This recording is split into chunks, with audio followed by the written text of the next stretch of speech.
اهلا بيكم. عمرك حسيتي ان انت في علاقه مش بس جرحتك، دي كمان كسرتك، وان انت خرجتي منها فاقده الثقه في نفسك وفي قيمتك وكمان في قراراتك؟ لو هو ده اللي انت حاساه بالظبط، فاسمحي لي اقولك ان ده مش ضعف، ان ده اثر للعلاقه المؤذيه، وان هو ده اللي هنتكلم فيه النهارده.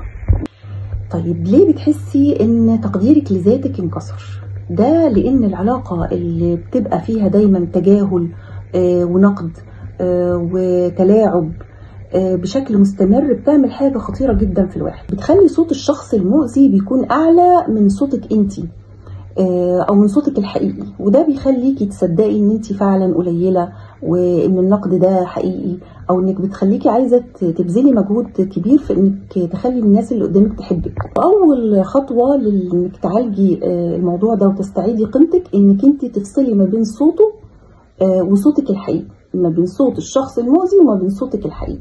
طيب ازاي ارجع الصوت الداخلي ليا مره تانية؟ اسال نفسي سؤال بسيط جدا: هو انا كنت مين اصلا قبل العلاقه دي؟ قبل ما ادخل في العلاقه دي انا كنت مين؟ وايه الحاجات اللي انا كنت بحبها؟ ايه الحاجات اللي كنت بعملها بدون خوف؟ لما ارجع اعمل الحاجات القديمه اللي انا كنت بعملها هبتدي استرجع صوتي الداخلي، ولما ارجع لنفسي القديمه هعرف ان انا كان ليا قيمه اصلا قبل ما ادخل العلاقه دي، وان العلاقه دي مش هي اللي عملت لي قيمتي الحقيقيه. انا كنت موجوده وكان ليا قيمه وكان ليا حاجات كتير بحبها وبحب اعملها قبل ما ادخل في العلاقه دي اصلا. تاني خطوه، انا محتاج ان انا ابطل نقد لنفسي.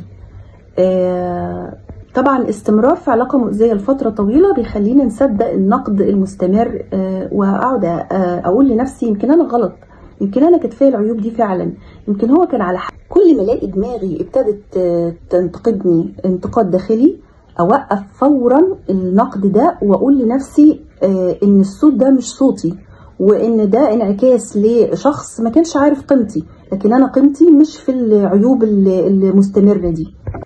تالت خطوة، أنا هرجع ثقتي بنفسي. الثقة مش بترجع مرة واحدة، الثقة بترجع لما يعني نلتزم بخطوات بسيطة وصغيرة بس مستمرة. يعني هتختاري حاجة واحدة بس تلتزمي بأنك انت تعمليها ولو مرة في الأسبوع. الحاجة دي هتكون ليها قيمة، زي مثلا المشي، هواية كنت بتعمليها زمان ونسيتيها، رسم، تلوين، حاجات يدوية كنت بتعمليها بإيدك. لما تلتزمي بالحاجات ديت وتستمري عليها عقلك هيبتدي يسجل انك انت شخص قادر ومنجز وبتقدري تعملي حاجات كتير، وده بيغير من ثقتك الداخليه مع نفسك، بتبني ثقه داخليه جديده لنفسك. رابع خطوه مهمه جدا هو ان انا لازم اختار دوائر صحيه حواليا. لو الناس اللي حواليكي بتقلل منك وبتنتقدك وبتقلل من انجازاتك هيبقى صعب قوي التغيير، فانت لازم تختاري دوائر صحيه حواليكي ولو شخص واحد بس. البيئة الصحية بتساعدك لما يكون معاكي أشخاص بتسمع وبتفهم وبتدعم، ودي بتسرع عملية التعافي عندك أفضل كتير من إنك انت تبقي. أخيرا عايزاكي تعرفي إن تقدير الذات مش هدية حد بيقدمها لك، إنما هي بتنبع من جواكي انتي، بتمشي فيها خطوة خطوة عشان توصلي لتقدير ذاتك الحقيقي. لو انتي خارجة من علاقة مؤذية فده وقتك المناسب انك انتي تبتدي تبني خطوات فعلية في تقدير ذاتك.